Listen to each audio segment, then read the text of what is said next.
So, kita lanjut. Antara tahun 90 dan 91, anggota band berpisah. Kelelahan rekaman album Slippery When Wet dan New Jersey ditambah dengan tur album yang melelahkan mengambil korban pada band. Ya, maksudnya mengambil korban pada band itu jadi bandnya dan kondisi personilnya jadi nggak sehat gitu karena kerjaannya ya kayak dipaksa. Tapi ya mau nggak mau harus diakui dengan kerja seperti itu, maka Bon Jovi juga sebesar sekarang. Oke, lanjut. Pada akhir tur New Jersey, Bon Jovi telah melaksanakan 16 bulan konser dan anggota band kelelahan fisik dan kejenuhan, mental dan emosional. Akhirnya setelah tanggal tur terakhir di Meksiko dan tanpa rencana yang jelas untuk masa depan mereka, anggota band beristirahat ke rumah masing-masing. Ini adalah masa kekosongan bagi Bon Jovi.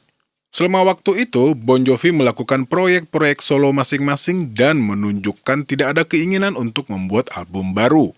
Meskipun telah mendapatkan semua kesuksesan yang ada, mereka tidak bahagia dengan status quo masa vakum ini. Pada tahun 91, John Bon Jovi memecat beberapa manajemen, penasihat bisnis, dan agennya, termasuk manajer yang telah lama menemani, yaitu Doug McGhee. John mengambil tanggung jawab sendiri dengan mendapatkan barisan dan menciptakan Bon Jovi Management.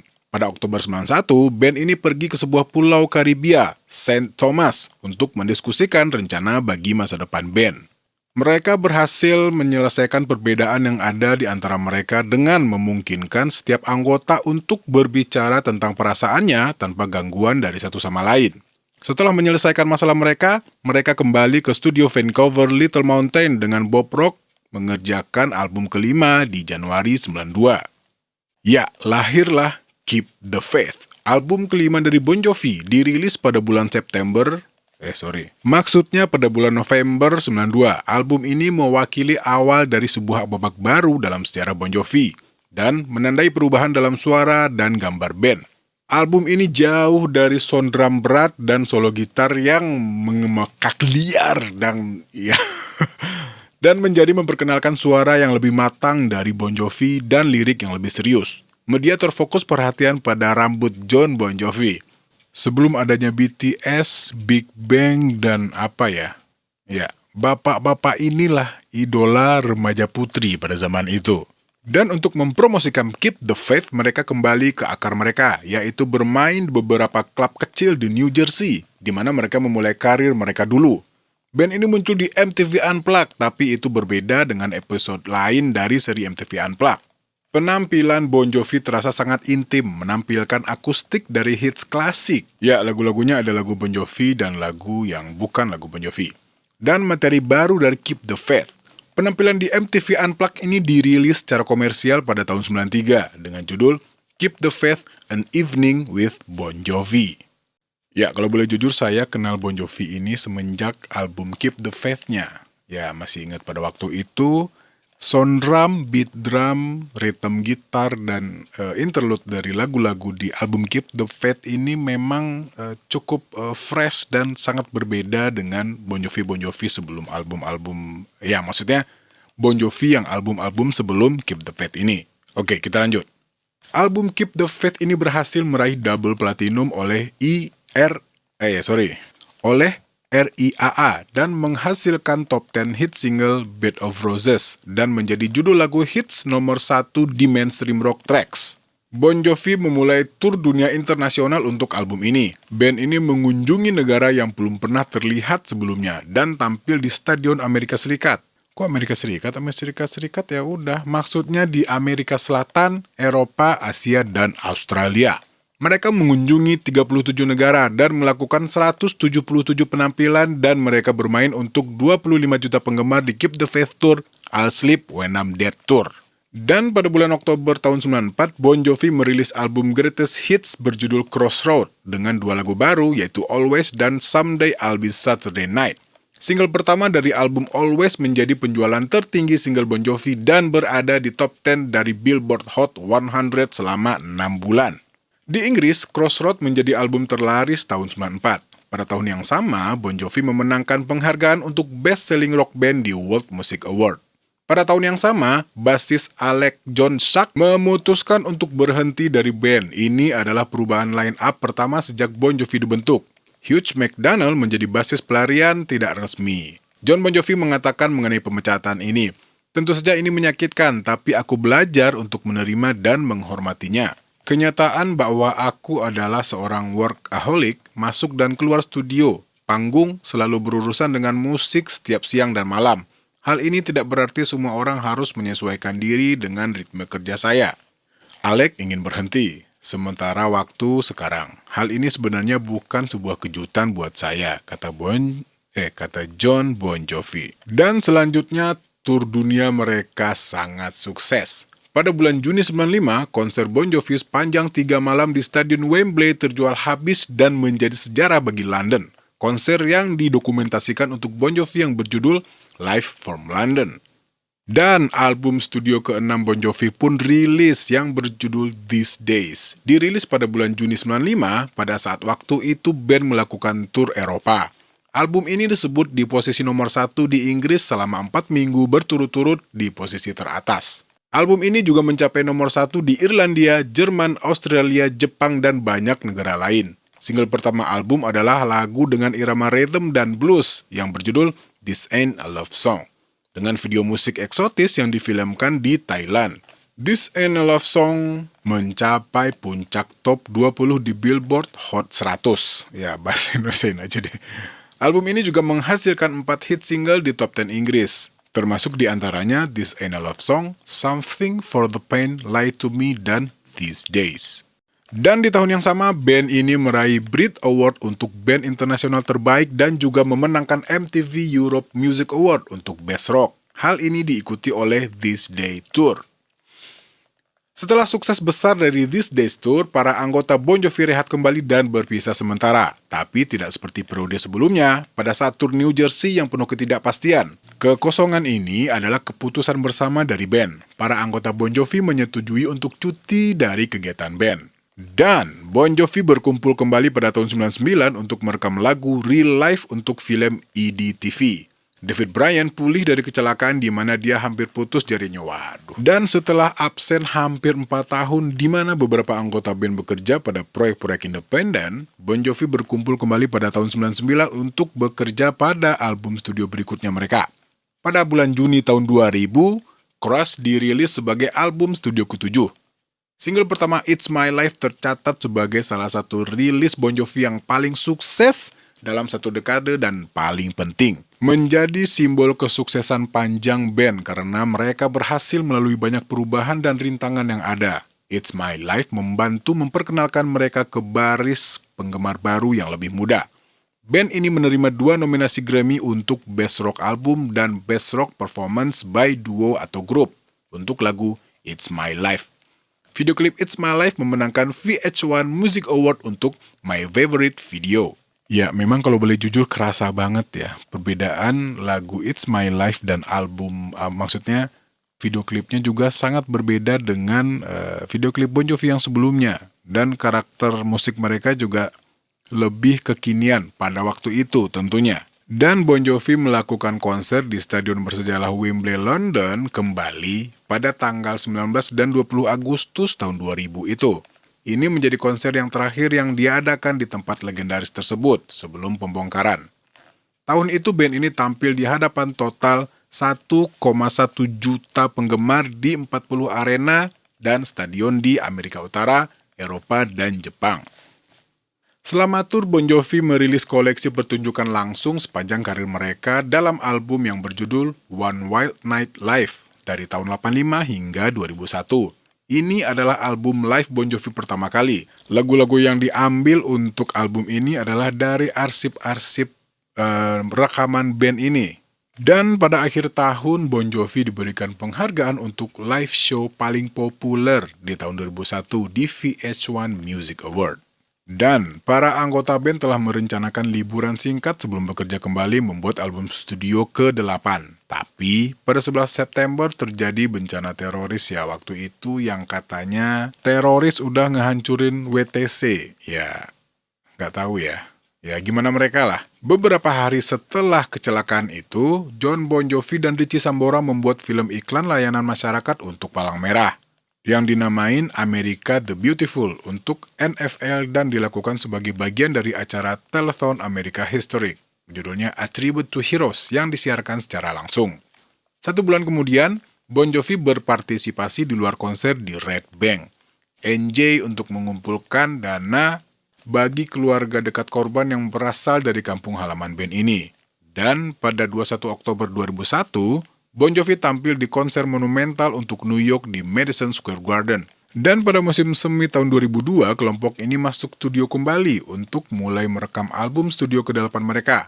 Dan album ini dirilis pada tanggal 8 Oktober 2002. Dan menyusul tour Bounce pada bulan Agustus tahun 2003, Bon Jovi memulai sebuah proyek sampingan. Awalnya berniat untuk menghasilkan sebuah album yang terdiri dari pertunjukan akustik. Band ini akhirnya melakukan penulisan ulang, rekaman ulang, dan reinventing 12 lagu hits terbesar mereka dalam sudut yang berbeda dan baru. Album studio ke-9 Bon Jovi ini, This Left Feels Right, dirilis pada bulan November tahun 2003. Dan pada tahun berikutnya, band ini merilis set box yang berjudul 100 Million. Ya, juta nih maksudnya. Bon Jovi Fans Can Be Wrong. Pemilihan judul merupakan penghormatan kepada Elvis Presley dengan judul 50 Million. Elvis Fans Can Be Wrong. Set terdiri dari 4 CD yang dikemas dengan 38 single yang belum pernah dirilis dan 12 lagu langka. Serta DVD-nya pastinya. Set box ini menandai penjualan 100 juta album Bon Jovi dan juga memperingati ulang tahun ke-20 semenjak rilis rekaman pertama band pada tahun 84. Pada bulan November 2004, Bon Jovi diberikan penghargaan Merit Award di American Music Award. Dan album studio ke-10, Have a Nice Day, dirilis pada bulan September tahun 2005. Album ini didebut di nomor 2 di Amerika Serikat dan Inggris, mencapai nomor 1 di 15 negara. Lagu Have a Nice Day menjadi hits internasional, mencapai top 10 di Inggris, Eropa, Australia, dan Kanada. Dan single kedua, Who Says You Cannot Go Home, dirilis pada awal tahun 2006. Lagu ini mencapai 40 teratas di Billboard Hot 100 di Amerika Serikat. Sebuah versi duet Who Says You Can Go Home, Who Says You Cannot Go Home dengan penyanyi country Jennifer Nettles dari Sugarland Band. Itu bener nggak ya baca namanya? Jennifer Nettles. Dan pastinya lagi, Bon Jovi menjadi band rock pertama yang memiliki single nomor 1 tunggal di Billboard lagu country. Pada tanggal 11 Februari 2007, Bon Jovi dan Jennifer Nettles memenangkan Grammy Award kategori Best Country Collaboration with Vocals untuk lagu Who Says You Cannot Go Home. Band ini juga memenangkan penghargaan untuk favorit lagu rock di People's Choice Award untuk lagu Who Says You Cannot Go Home. Dan segera setelah dirilis Have a Nice Day, band ini mulai bersiap-siap untuk tur di seluruh dunia Have a Nice Day Tour. Tur ini sukses secara komersial dan signifikan. Tampil di hadapan 2.200.000 penggemar dan meraup total $191 juta. Ya, kaliin sendiri ya. Itu duit semua atau campur sama cendol tuh.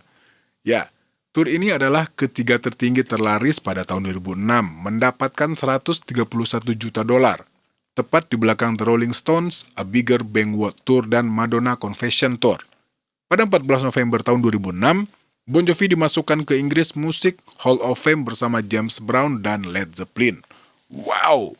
Ya, tadi John sempat bilang dia workaholic. Ya, hari-harinya itu memang musik, dan musik. Di studio ngomongin musik, di luar studio doi juga ngomongin musik ya. Jadi memang kerja keras yang luar biasa dan pencapaian mereka juga luar biasa. Ya, oke. Ada pepatah kerja keras tidak mengkhianati hasil. Self-noted ya teman-teman. Ya, oke. Thank you, John Bon Jovi. Ya, lanjut. Pada bulan Juni 2007, Bon Jovi merilis album studio ke-11 mereka, Lost Highway. Album ini dipengaruhi dengan nuansa musik country menyusul kesuksesan single country Who Says You Cannot Go Home, duet dengan Jennifer Nettles. Untuk mempromosikan album baru, Bon Jovi membuat beberapa penampilan televisi, termasuk CMT Award ke-6 di Nashville, American Idol, dan MTV Unplugged, serta bermain di konser Live Earth di Giant Stadium. Mereka juga melakukan 10 kegiatan promosi di Amerika Serikat. Ya, album yang Bon Jovi bilang cukup banyak terpengaruh oleh Nashville ini menduduki puncak tangga lagu di negara-negara Eropa dan Asia. Dan single ketiganya, Till We Ain't Strangers Anymore, yang juga menampilkan penyanyi LeAnn Rimes.